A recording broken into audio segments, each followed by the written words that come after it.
வணக்கம். இப்போ பயாலஜி டிவிஷன்ல முக்கியமான டாபிக் என்ன கொடுத்திருக்காங்க சிலபஸ்ல? ஹெல்த் அண்ட் ஹைஜீன் கொடுத்திருக்காங்க. ஹெல்த் அண்ட் ஹைஜீன் அப்படின்னா சுகாதாரம், சுத்தம் மற்றும் சுகாதாரம். பயாலஜி பொறுத்த வரைக்கும் நம்ம ஒவ்வொரு டாபிக்கா அது மாதிரி டாபிக் வைஸ் படிச்சோம்னா ஈஸியா இருக்கும்.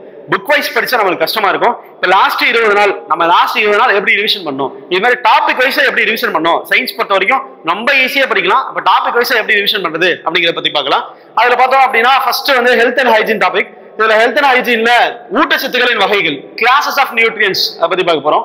ஊட்டச்சத்துக்களின் வகைகள், கிளாஸஸ் ஆஃப் நியூட்ரியன்ஸ் பத்தி பார்க்க போறோம். இப்ப கிளாஸஸ் ஆஃப் நியூட்ரியன்ஸ்ல பார்த்தோம் அப்படின்னா கார்போஹைட்ரேட்டுகள் ஃபர்ஸ்ட் இருக்கு. கார்போஹைட்ரேட்டுகள் ஒரு நியூட்ரியன்ஸ் பேஸ் பண்ணி ஒரு 5 படிக்கணும். நம்ம நல்லா சுத்தமா சுகாதாரமா இருக்கணும், நோய்கள்லாம் இல்லாம இருக்கணும் அப்படின்னா நம்ம நல்ல உணவு எடுத்துக்கணும்.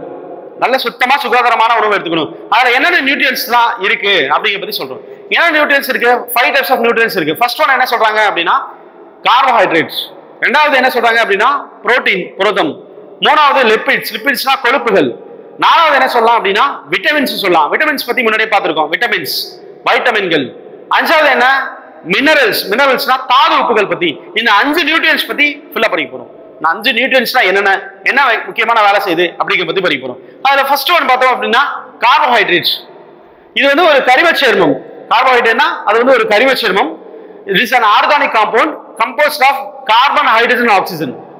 அதாவது கார்பன், ஹைட்ரஜன், ஆக்சிஜன் ஆகியவற்றை 1:2:1 என்ற விகிதத்தில் கொண்டுள்ள கரிம சேர்மம். 1:2:1 என்ற விகிதத்தில் கொண்டுள்ள கரிம சேர்மம். ஆர்கானிக் காம்பவுண்ட், ஒரு கரிம சேர்மம். ஆர்கானிக் காம்பவுண்ட் தான் இந்த கார்போஹைட்ரேட். கார்பன், ஹைட்ரஜன், ஆக்சிஜன் 1:2 என்ற விகிதத்தில். இது கொஸ்டினா கேட்பாங்க. 1:2 என்ற விகிதத்தில் கொண்டுள்ளது. அப்புறம் கார்போஹைட்ரேட்டோட வகைகள் 3 வகையா பிரிக்கிறாங்க. Classification of classes of carbohydrates. First வந்து மோனோசாச்சுரேட்ஸ், தமிழ்ல ஒற்றை சர்க்கரை. மோனோசாச்சுரேட்ஸ் தமிழ்ல ஒற்றை சர்க்கரை. அடுத்து வந்து இரட்டை சர்க்கரை, டைசாச்சுரேட்ஸ் சொல்றாங்க, டைசாச்சுரேட்ஸ். அடுத்து பாலிசாச்சுரேட்ஸ். பாலிசாச்சுரேட்ஸ்னா கூட்டு சர்க்கரைகள்.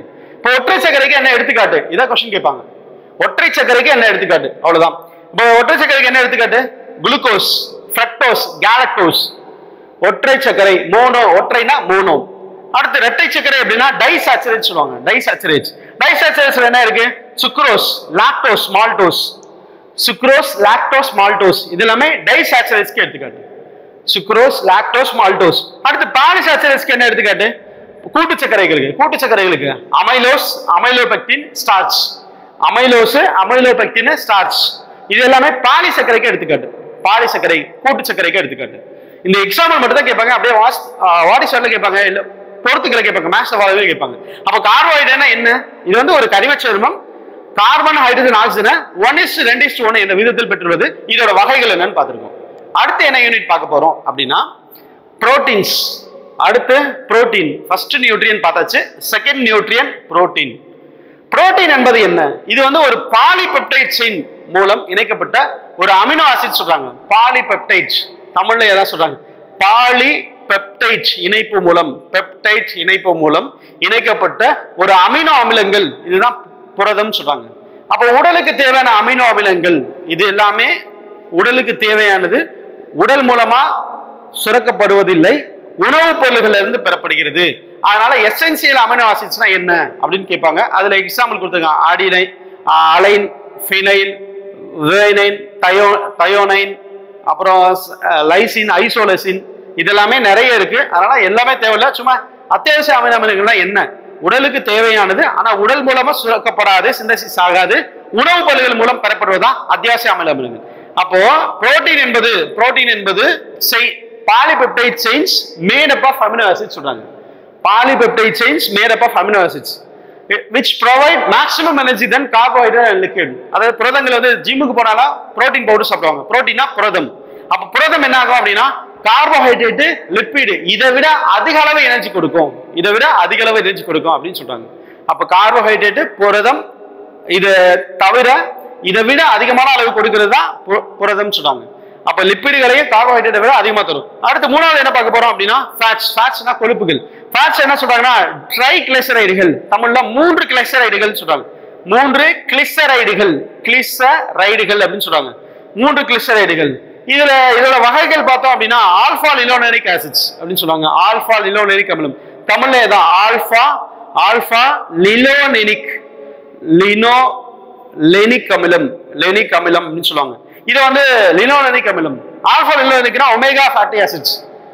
இது வெறும் லினோலெனிக் அப்படின்னா ஒமேகா பி ஃபேட்டி ஆசிட் சொல்லுவாங்க. இதான் புரதம், கொழுப்பு, கொழுப்போட வகைகள். புரதம் பார்த்தாச்சு, கொழுப்பு பார்த்தாச்சு. கொழுப்புனா ட்ரை கிளைசரைடுகள் சொல்றாங்க, 3 கிளைசரைடுகள். இதோட வகைகள் வந்து ஆல்பா லினோலெனிக் ஆசிட்ஸ், அப்புறம் லினோலெனிக் ஆசிட்ஸ். லினோலெனிக் இன்னொரு பேர் என்ன சொல்றாங்க, ஒமேகா பி ஃபேட்டி ஆசிட் சொல்லுவாங்க. ஆல்பாக்கு வந்து ஆல்பா லினோலெனிக் வந்து வெறும் ஒமேகா ஆசிட் சொல்லுவாங்க. ஒமேகா ஃபேட்டி ஆசிட்ஸ் இல்ல ஒமேகா ஆசிட் சொல்லுவாங்க. இதான் கார்போஹைட்ரேட் பார்த்தாச்சு, புரதம் பார்த்தாச்சு, கொழுப்புகள் பார்க்கிறோம். அடுத்து டீடைலா விட்டமின்ஸ் பத்தி பார்க்க போறோம். விட்டமின்ஸ்னா என்னென்ன, விட்டமின்கள் பத்தி பார்க்க போறோம். அப்புறம் மினரல் பத்தி பார்க்க போறோம். விட்டமின் வந்து ஃபர்ஸ்ட் டாக்டர் ஃபங்க் அப்படிங்கிறவர் தான் கண்டுபிடிச்சாரு. The term vitamin was coined by Dr. Funk.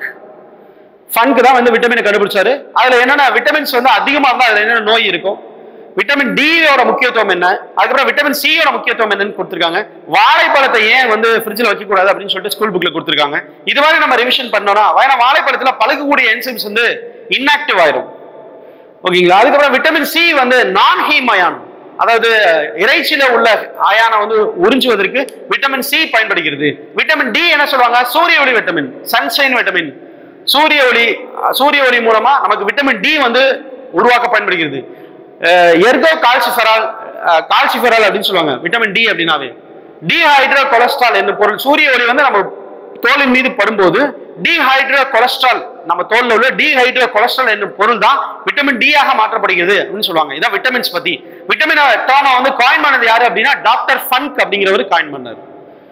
யாரு கண்டுபிடிச்சார் விட்டமின் அப்படிங்கிறத கண்டுபிடிச்சவர் யாரு, டாக்டர் ஃபங்க் அப்படிங்கிறவர்.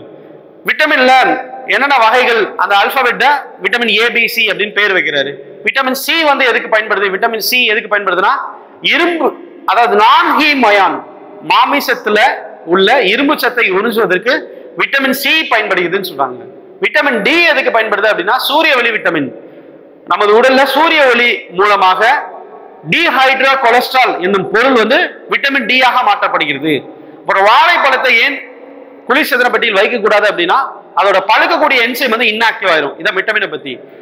விட்டமினோசிஸ் அப்படின்னா என்னன்னா, விட்டமினோசிஸ் அப்படின்னா என்னன்னா, நம்ம அளவுக்கு அதிகமான விட்டமின்ஸ் எல்லாம் நம்ம சாப்பிட்டு இருந்தோம்னா, நம்ம ஒரு அளவுக்கு மேல சாப்பிட்டோம்னா விட்டமின்களின் அதிகரிப்பால் ஏற்படக்கூடிய நோய் தான் விட்டமினோசிஸ் அப்படின்னு சொல்லுவாங்க. ஹைப்பர் விட்டமினோசிஸ் அப்படின்னு சொல்லிட்டு சொல்றாங்க. இதான் அந்த விட்டமின்ஸ் பத்தி. அப்புறம் நமக்கு மேஜரா என்னென்ன கனிம பொருள்கள் எல்லாம் அதிகமா தேவைப்படுது, தாது பொருட்கள் அதிகமா தேவைப்படுதோ அதுதான் வந்து தாதுக்கள் அப்படின்னு சொல்றாங்க. தாதுக்கள் அதிகமா நம்ம உணவில் எடுத்துக்கொள்ளக்கூடிய தாதுக்கள் என்ன, கம்மியான அளவு தேவைப்படுறது மைக்ரோன்னு சொல்லுவாங்க, அதிகமான அளவு தேவைப்படுறது பெரும ஊட்ட தனிமங்கள் மேக்ரோன்னு சொல்லுவாங்க. பெரும ஊட்ட தனிமங்கள், நுண்ணூட்ட தனிமங்கள் சொல்லுவாங்க. இதுதான் 5 டைப்ஸ் ஆஃப் நியூட்ரியன்ஸ் பத்தி. 5 டைப்ஸ் ஆஃப் நியூட்ரியன்ஸ். அப்புறம் இந்த ஹெல்த்துக்கான சில ஆர்கனைசேஷன் பத்தி இருக்கு, நம்ம அதை அடுத்து பார்க்கலாம். உயிரியல்லையே ஹெல்த் அண்ட் ஹைஜீன் டாபிக்லயே லூயிஸ் பாஸ்டியர் பத்தி பார்க்க போறோம். லூயிஸ் பாஸ்டியர் அதுக்கு கொடுத்துருக்காங்க. இப்போ லூயிஸ் பாஸ்டியர்னா யாரு அப்படின்னா ஒரு சயின்டிஸ்ட். இது என்ன பண்ணாரு அப்படின்னா ஃபவுண்டர் ஆஃப் மைக்ரோபயாலஜி, நுண்ணுயிரியலின் தந்தை. இதை நுண்ணுயிரியலை உருவாக்குனாரு. ஃபவுண்டர் ஆஃப் மைக்ரோபயாலஜி அப்படிம்பாங்க. Who is called as founder of microbiology. நுண்ணுயிரியலின் தந்தை யாரு அப்படின்னா லூயிஸ் பாஸ்டியர். அடுத்து இவர் என்ன பண்ணாரு அப்படின்னா நொதித்தல் மற்றும் நோய்களுக்கு காரணம் இந்த நுண்ணுயிரிகள் தான் சொல்றாங்க. நுண்ணுயிரிகள்னா வைரஸ், பாக்டீரியா, பூஞ்சை, இந்த நுண்ணுயிரிகள் மைக்ரோப்ஸ் தான் நோய்கள் மற்றும் ஃபெர்மெண்டேஷன் நொதித்தலுக்கு எல்லாம் காரணம் அப்படின்னு சொல்றாங்க. அந்த micro organism cause fermentation and disease அப்படின்னு சொல்றாங்க. அப்படிங்கிறத கண்டுபிடிச்சவர் இவர் தான். அதுக்கப்புறம் இவர் வந்து ப்ராசஸ் ஆஃப் பாஸ்டரைசேஷன், பால் பதனிடும் தொழிற்சாலை. பால் பதனிடும் தொழிற்சாலையில பாலை பதப்படுத்தி அப்படியே விற்கிறது. பால் பதனிடுறதுக்கு இவர் தான் இந்த ப்ராசஸ் கண்டுபிடிச்சாரு. பாஸ்டர் பால் பதனிடும் முறை அப்படின்னு சொல்லிட்டு. இப்போ 72 டிகிரி செல்சியஸ்ல இருந்து ஒரு 78 டிகிரி செல்சியஸ்க்கு பாலை ஹீட் பண்ணி அப்படியே குளிர் வைக்கணும், சடனா குளிர் வைக்கணும். இதை பாஸ்டர் பால் பதனிடும் முறை அப்படின்னு சொல்லுவாங்க. பால் பதனிடும் முறை. அப்புறம் வெறிநாய்க்கடி மற்றும் ஆந்த்ராக்ஸ் நோய்களுக்கு எதிரான தடுப்பு மருந்தை அவர் கண்டுபிடிக்கிறாரு.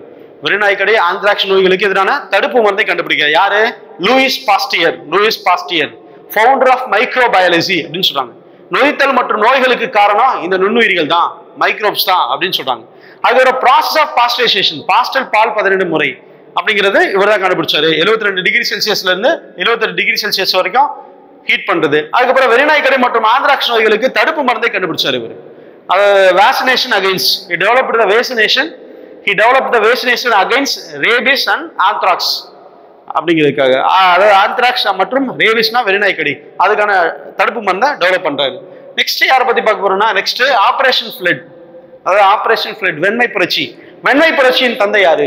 வெண்மை புரட்சியின் தந்தை வர்கீஸ் குரியன். வர்கீஸ் குரியன். இது யாரால் வெண்மை புரட்சி ஆபரேஷன் ஃப்ளட் ஆரம்பிக்கப்பட்டது அப்படின்னு பார்த்தோம் அப்படின்னா, last national diary development products அப்படின்னு சொல்றாங்க. போர்டு ப்ராடக்ட் இல்லைன்னா போர்டு சொல்றாங்க. நேஷனல் டைரி டெவலப்மெண்ட் போர்டு 1970 ஆரம்பிக்கப்பட்டது. ஆபரேஷன் ஃப்ளட் 1970 ஆரம்பிக்கப்பட்டது. தமிழ்ல தேசிய பால் மேம்பாட்டு வாரியம் மூலம் ஆரம்பிக்கப்பட்டதுன்னு சொல்றாங்க. தேசிய பால் மேம்பாட்டு வாரியம் மூலம் ஆரம்பிக்கப்பட்டது. இதோட தந்தை யாருன்னு பார்த்தோம் அப்படின்னா வர்கீஸ் குரியன் அப்படிங்கிறது தான் தந்தை. வர்கீஸ் குரியன் தான் தந்தை. ஃபவுண்டர் ஆஃப் வர்கீஸ் குரியன் யாரு அப்படின்னா அப்போதைக்கு founder of Anand milk union society. Amul பால் முன்னாடி வித்தாங்கல்ல 1970 சம்திங்ல, அதான் அமுல் பால், அமுல் அப்படின்னு சொல்லுவாங்க. ஆனந்த் மில்க் யூனியன் சொசைட்டியோட ஃபவுண்டர் வர்கீஸ் குரியன். இவர் தான் வெண்மை புரட்சியின் தந்தை. அதுக்கப்புறம் நெக்ஸ்ட், இது முக்கியமான டெஸ்ட். இந்த டெஸ்ட் கொஸ்டின் கேட்பாங்க, குரூப் 4ல கொஸ்டின் கேட்பாங்க. என்ன கொஸ்டின் அப்படின்னா மெத்திலின் டை ரிடக்ஷன் டெஸ்ட் அப்படின்னு சொல்லிட்டு கொஸ்டின் கேட்பாங்க. மெத்திலின் டை ரிடக்ஷன் டெஸ்ட், தமிழ்ல மெத்திலின் சாய ஒடுக்க சோதனை அப்படின்னு சொல்லுவாங்க. மெத்திலின் சாய ஒடுக்க சோதனை.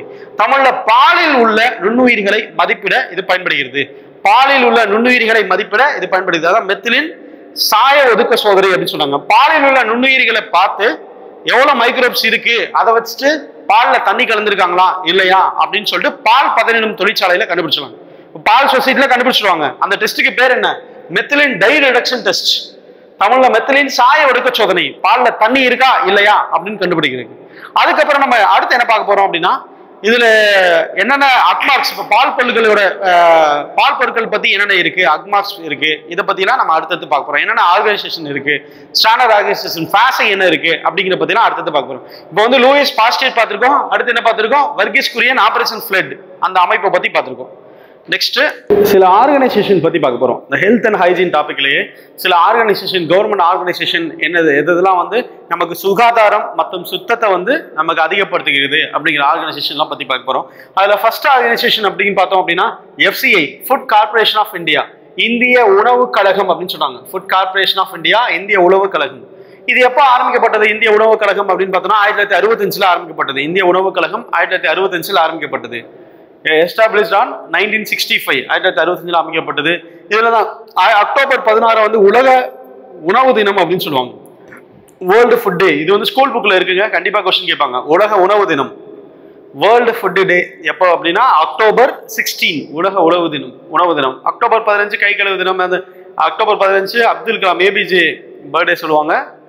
அடுத்து பார்த்தோம்னா 2015 ஏப்ரல் 7 டே பார்த்தோம் அப்படின்னா ஏப்ரல் 7 என்னன்னு பார்த்தோம்னா உலக சுகாதார தினம் சொன்னாங்க. வேர்ல்டு ஹெல்த் டே அப்படின்னு சொல்லலாம், உலக சுகாதார தினம் அப்படின்னு சொல்லாங்க. அதுல வந்து அந்த சுகாதார தினத்தோட ஸ்லோகன் என்ன சொல்லியிருப்பாங்க, கருப்பொருள் என்ன அப்படின்னா பண்ணை முதல் உண்ணும் வரை உணவை பாதுகாப்பது.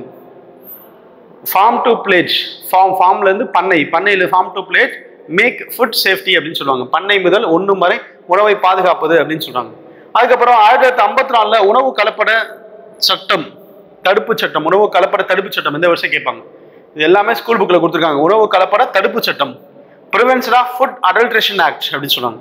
Prevention of food adulteration act, உணவு கலப்பட தடுப்பு சட்டம் இந்த வருஷம் ஏற்படுத்தப்பட்டதுன்னா 1954 உணவு கலப்பட தடுப்பு சட்டம்.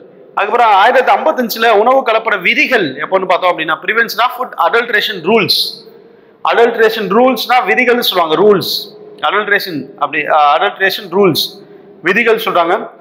உணவு கலப்பட விதிகள் 1955 உணவு கலப்பட விதிகள், prevention of food adulteration act எப்போ ஆரம்பிக்கப்பட்டது அப்படின்னா இப்போ இதில் பாருங்க FCI பத்தி 1965 ஆரம்பிக்கப்பட்டது. இந்திய உணவு கழகம் உலக உணவு தினம் அக்டோபர் 16. அப்புறம் ஏப்ரல் 7 உலக சுகாதார தினம் ஹெல்த் டே அப்படின்னு சொல்றாங்க. அப்புறம் இந்த 2 ஆக்ட் எப்போ வந்துச்சு, ரூல் எப்போ வந்துச்சுன்னு பார்த்துக்கணும். 1954 உணவு கலப்பட தடுப்பு சட்டம்.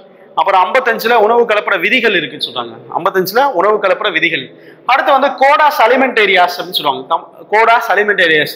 இது கோடாஸ் அலிமெண்டேரியாஸ் அப்படிங்கிறது என்னன்னா இது வந்து ஒரு இன்டர்நேஷனல் ஆர்கனைசேஷன், சர்வதேச உணவு பாதுகாப்பு அமைப்புன்னு சொல்லுவாங்க. சர்வதேச உணவு பாதுகாப்பு அமைப்பு அப்படின்னு சொல்லுவாங்க.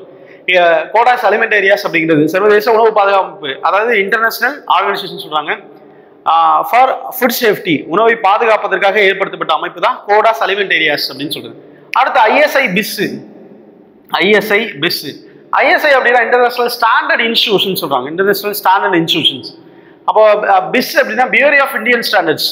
பியூரி ஆஃப் இந்தியன் ஸ்டாண்டர்ட்ஸ். பிஸ் அப்படின்னா பியூரி ஆஃப் இந்தியன் ஸ்டாண்டர்ட்ஸ் சொல்றாங்க. இப்போ இது வந்து தொழிற்சாலை உற்பத்தி பொருட்கள், தொழிற்சாலை உற்பத்தி பொருட்களுக்காக இந்த ஐஎஸ்ஐயும் பிஸ்ஸும் கொடுப்பாங்க. தொழிற்சாலை உற்பத்தி பொருட்களுக்காக ஐஎஸ்ஐயும் பிஸ்ஸும் கொடுப்பாங்க. ஐஎஸ்ஐ அப்படின்னா இந்தியன் ஸ்டாண்டர்ட் இன்ஸ்டிடியூஷன்ஸ், பிஸ் அப்படின்னா பியூரோ ஆஃப் இந்தியன் ஸ்டாண்டர்ட்ஸ் சொல்லுவாங்க, பியூரோ ஆஃப் இந்தியன் ஸ்டாண்டர்ட்ஸ். அதுக்கப்புறம் அக்மார்க், அக்மார்க் அப்படின்னா விவசாயம், அக்ரிகல்ச்சரல் மார்க்கெட்டிங். அக்மார்க்கோட ஃபுல் ஃபார்ம் பார்த்தோம் அப்படின்னா அக்ரிகல்ச்சரல் மார்க்கெட்டிங் அப்படின்னு சொல்லுவாங்க. அக்மார்க்கோட ஃபுல் ஃபார்ம் அக்ரிகல்ச்சரல் மார்க்கெட்டிங். இது எதுக்காக கொடுக்குறாங்க அப்படின்னா விவசாயம் சார்ந்த பொருட்கள், இல்லை விவசாயம் உற்பத்தி பொருட்கள், அப்புறம் கால்நடை லெவிஸ்டாக்ஸ், கால்நடை உற்பத்தி பொருட்கள், பால், நெய், இதுக்கு எல்லாமே வந்து அக்மார்க் முத்திரை கொடுப்பாங்க. அக்மார்க் முத்திரை கிரீன் கலர்ல ரவுண்டா இருக்கும், அக்மார்க் முத்திரை. அடுத்து எஃபிஓ, எஃபிஓட ஃபுல் ஃபார்ம் கேட்பாங்க, ஃப்ரூட் ப்ராசஸ் ஆர்டர் அப்படின்னு சொல்லுவாங்க. எஃபிஓட ஃபுல் ஃபார்ம் வந்து ஃப்ரூட் ப்ராசஸ் ஆர்டர். பல உற்பத்தி பொருட்களுக்கு பயன்படுத்துவாங்க, பல உற்பத்தி பொருட்கள், பல உற்பத்தி பொருட்களுக்கு பயன்படுத்துவாங்க, பல உற்பத்தி பொருட்கள். அடுத்து ஃபாசை, எஃப்எஸ்எஸ்ஏஐ, ஃபாசை. ஃபாசைனா என்ன சொல்றாங்க அப்படின்னா food safety and standards authority of India, food safety and standards authority of India. தமிழ்ல இந்திய உணவு பாதுகாப்பு மற்றும் தர நிர்ணயம், இந்திய உணவு பாதுகாப்பு மற்றும் தர நிர்ணயம் அப்படின்னு சொன்னாங்க. Food safety and standards authority of India அப்படின்னு சொன்னாங்க. Food safety and standards authority of India அப்படின்னு சொல்றாங்க. அதாவது இந்திய உணவு பாதுகாப்பு மற்றும் தர நிர்ணயம் அப்படின்னு சொன்னாங்க. இந்திய உணவு பாதுகாப்பு மற்றும் தர நிர்ணயம், ஃபாசை, எஃப்எஸ்எஸ்ஏஐ சொல்றாங்க, ஃபாசை. அக்மார்க்கு, எஃபிஓ, ஐஎஸ்ஐ எதுக்குன்னு பார்த்துக்கோங்க. இதெல்லாம் வாட் இஸ் வாட்ல தான் சொல்லியிருக்கேன். இது மாதிரி ஈஸியாக கேட்பாங்க. இது எல்லாமே ஸ்கூல் புக்ல உள்ளது, ஓகேங்களா? இந்த உணவு பாதுகாப்பு, ஹெல்த் அண்ட் ஹைஜீனுக்காக உள்ள பாதுகாப்பு அமைப்புகள்லாம் என்னென்ன, உணவை பாதுகாக்கக்கூடிய பாதுகாப்பு அமைப்புகள்லாம் என்னென்ன அப்படிங்கிறத பத்தி சொல்லியிருக்கோம். ஓகேவா?